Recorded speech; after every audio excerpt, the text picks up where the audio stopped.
আজ পহেলা অগ্রহায়ণ।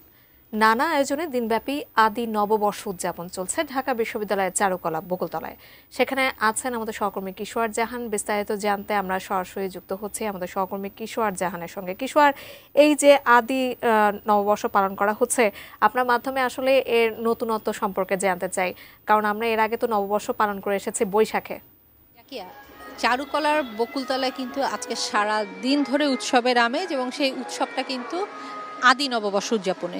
যদিও বা নববর্ষ নিয়ে আসলে আমরা কম বেশি সবাই জানি, সেক্ষেত্রে আদি নববর্ষ এই শব্দটি নিয়ে আসলে নানা ধরনের বক্তব্য যেমন আছে, নানা ধরনের যখন অনুষ্ঠানটি করা হবে সে সময় আসলে এটি নিয়ে নানা কথা হয়েছে। তবে সব ছাপিয়ে উৎসবের যে আমেজ আসলে চারুকলায় এই আদি নববর্ষকে ঘিরে, সেটি আসলে দেখার মতো। কারণ পহেলা অগ্রহায়ণ এই দিনটি আসলে আদি নববর্ষ হিসেবে উদযাপনের উদ্যোগ নিয়েছে, এবং সেই উদ্যোগে সামিল হয়েছে চারুকলা এবং বেশ কয়েকটি সংগঠন। এবং সকাল থেকে আসলে 4টি স্তরে কিন্তু এই উদযাপনের আনুষ্ঠানিকতা চলছে।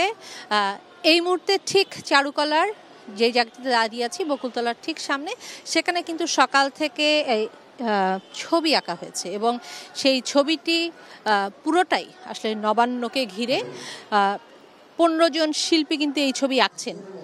রংতুলিতে নবান্ন, এই থিমেই আসলে ছবি আঁকছেন শিল্পীরা। রংতুলিতে নবান্ন, জুলাই নবান্ন থিমে আসলে শিল্পীরা তাদের মনের রং তাদের ক্যানভাসে ফুটিয়ে তুলছেন।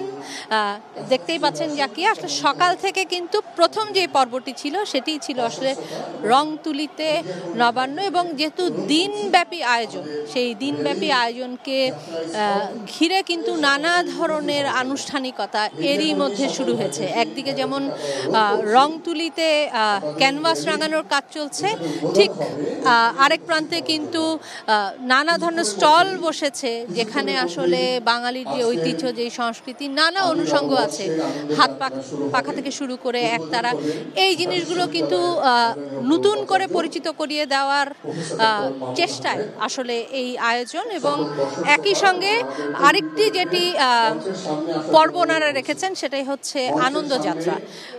আদি নববর্ষকে ঘিরে আনন্দযাত্রা, তার প্রস্তুতি কিন্তু চলছে, এবং 3টি থিমে আসলে এই আনন্দ শোভাযাত্রাটি ওনারা করবেন, তারই আসলে প্রস্তুতি চলছে। আমরা আসলে সেই প্রস্তুতির মধ্যেই আছি, এবং প্রস্তুতির মধ্যেই দেখছিলাম বর কনে সেজেছেন পালকিতে করে, এবং একই সঙ্গে সেই বর কনের পেছনে আসলে নবান্নতে প্রথম দিনে, নবান্নর শুরুতে যেই আয়োজনটি থাকে, সেই আয়োজনেরও কিন্তু নানা ধরনের আনুষ্ঠানিকতা নেওয়া হয়েছে। একই সঙ্গে বাঙালির যে ঐতিহ্য, বাঙালি জীবনে যে কৃষক জীবন, জেলে জীবনের যে অনুষঙ্গগুলো আছে, সেগুলো কিন্তু এই র্যালির মধ্যে ফুটিয়ে তোলার চেষ্টা করবেন তারা। তারই আসলে প্রস্তুতি চলছে এখন সেই আনন্দ শোভাযাত্রায়। নানা ধরনের বিতর্কের কথা বলছিলাম, যে নববর্ষ যেহেতু আমরা পহেলা বৈশাখে পালন করি, সেই আদি নববর্ষ বা নতুন করে আসলে নববর্ষ, সেটিও আসলে আয়োজক যারা, তারা কিন্তু আমাদেরকে পরিষ্কার করেছেন। বলছিলেন অগ্রহায়ণের শুরুতে আসলে আদি থেকেই বাঙালি সংস্কৃতিতে এই উৎসবটি ছিল। নতুন ধান ওঠার পরে নানা ধরনের যে আনুষ্ঠানিকতা, সেটা আসলে কালের বিবর্তনে আমরা অনেকটাই ভুলতে বসেছি, সেটাই আসলে নতুন করে মনে করিয়ে দেওয়ার জন্যই এমন আয়োজন। এবং এবারই আসলে যেহেতু শুরু হলো, ভবিষ্যতে এই আয়োজনটি আরও বড় করে করবেন তারা, সেই প্রত্যাশা রাখছেন। একটু পরে হয়তো বা র্যালি শুরু হবে, তখন হয়তো বা র্যালি আসলে কতটা বর্ণিল সেটা দেখাতে পারবো জাকিয়া।